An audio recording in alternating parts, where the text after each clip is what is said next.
contractors, they are so much trouble.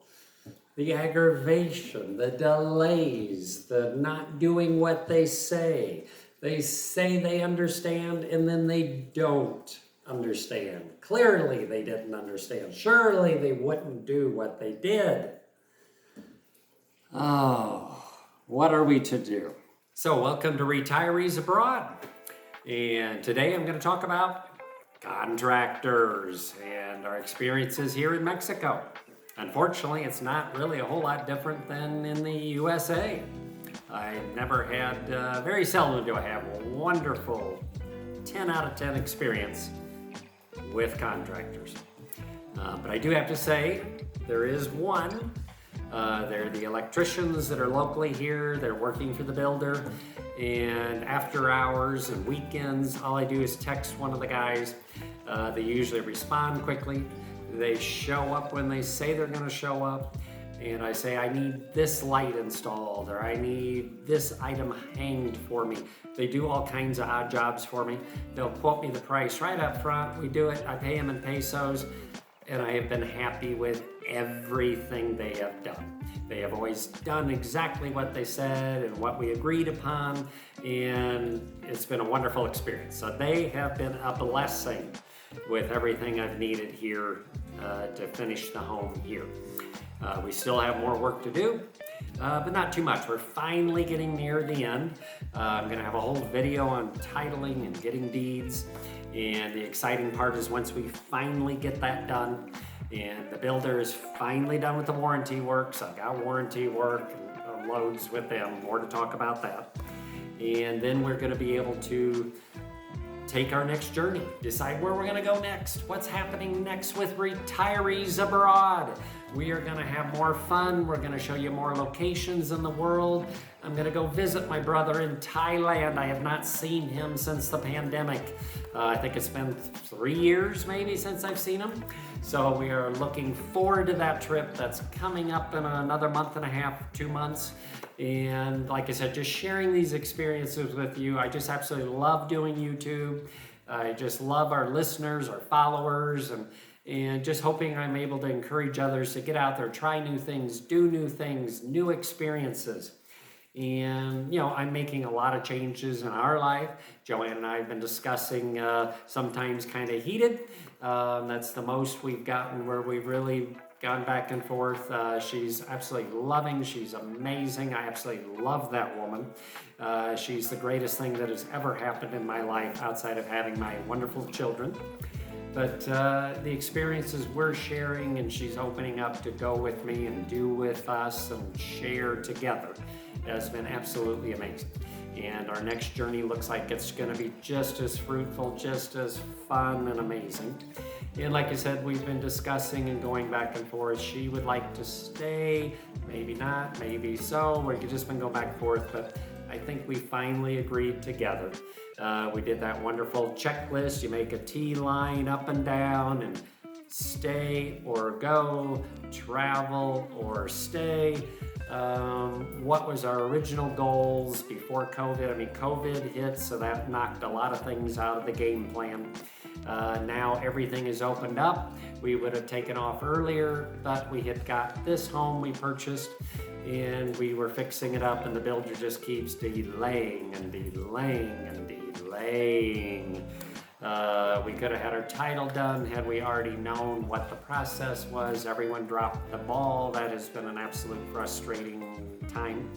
But now things are progressing. Like I said, I always look to the positive.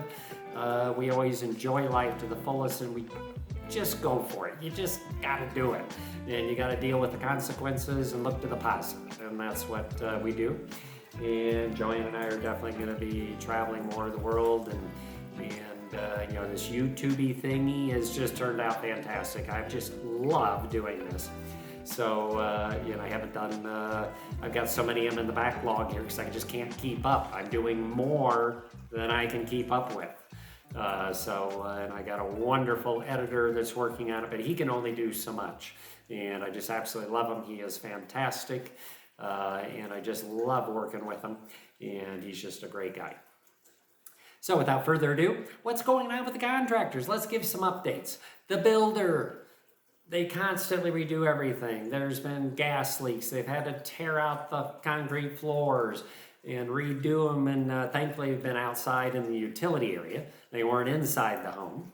They had to tear things outside in the front area. They keep tearing out things around the electric meters. Right now the water's off again from the city. I don't know why. I'm thinking it's because so many neighbors complained about leaks when they turned the water on.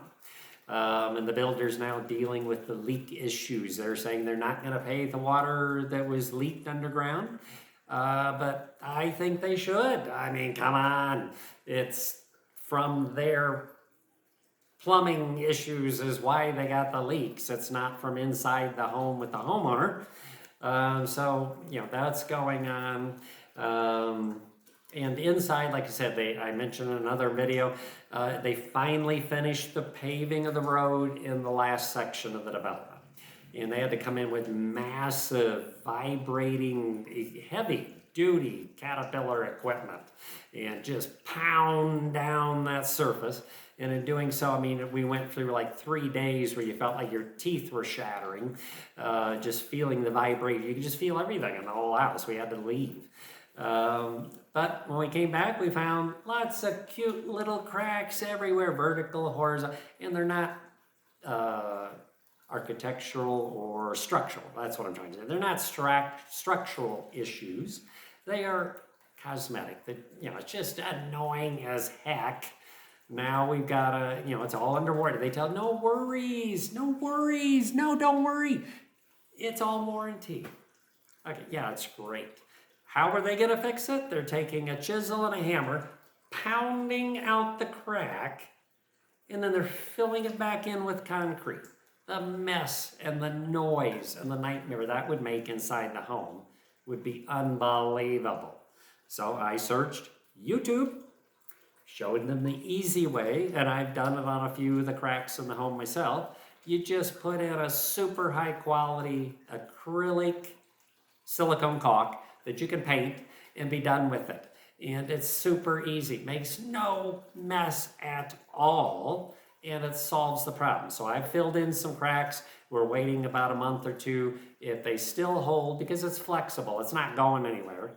And then they agreed that they would do that for me.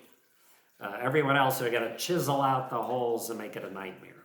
So anyway, so that's the latest issue with the contractor, but the bottom line, they do take care of it. So that's great. So again, we're still waiting for the titling. That's probably about another 2 months. We'll get the forms we got to sign, and then it's going to be another 5 to 7 months before it comes back official, all stamped and ready to go. So again, had we known that, we could have started that process, I guess, a month after we got the keys, but we didn't know, and people didn't help us. The realtor didn't explain that, and we were asking questions, but clearly not the correct question. Everyone just said yes. So here we are. And so I wanted to give an update. The contractor that built our furniture that I designed did beautiful work, absolutely beautiful looking pieces. The table, unfortunately, they used wet pine wood. It's hard to get it totally dry here in Mexico, and I think they import it all anyway. The table, of course, went like this and bent upward when we were on our last vacation. So when we came back, we could see, if you spilled water, it would just run to the center of the table and then off. So I had to flip the table over, pour water on the whole underside surface, and put concrete blocks on it. And after about 2 weeks of doing this, it did flatten back out. Then I had to dry it out with the concrete blocks on for another week or so. And so far it's holding up. It's looking good, looks like it's gonna work. So, but unfortunately, that contractor stopped answering his phone. And best I can tell, when we last communicated, he was having troubles with his 2 vehicles. And it looks like he may have gone out of business. So that's really sad that he did, because he was just an amazing carpenter. He did a great job, showed up when he said he was, and his prices were reasonable. So it's a shame that that happened.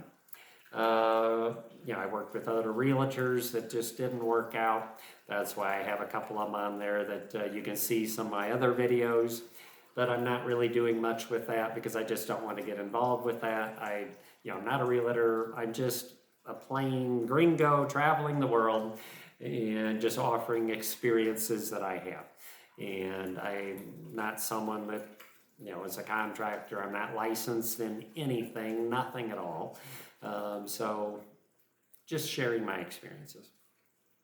So the contractors we hired to do the pergola, they didn't follow the designs. They didn't understand the designs. We had to fire 2 of them in the process.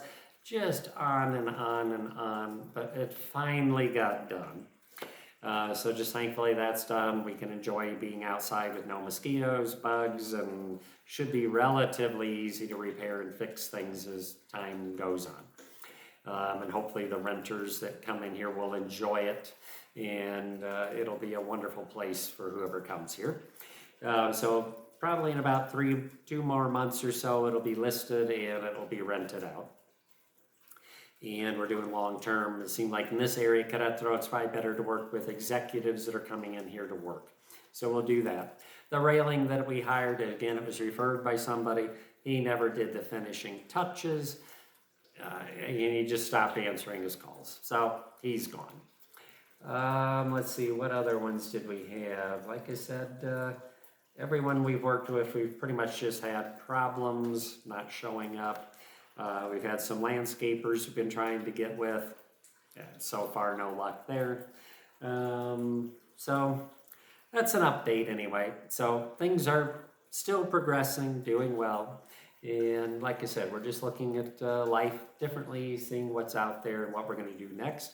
And I'm so thankful you do follow us. Please always like and subscribe to Retirees Abroad so we can keep bringing these wonderful things. I'm so excited. We're almost hitting 200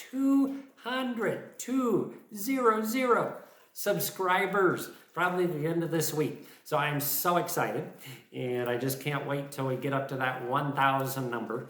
So that I'm just so excited. This is just so much fun.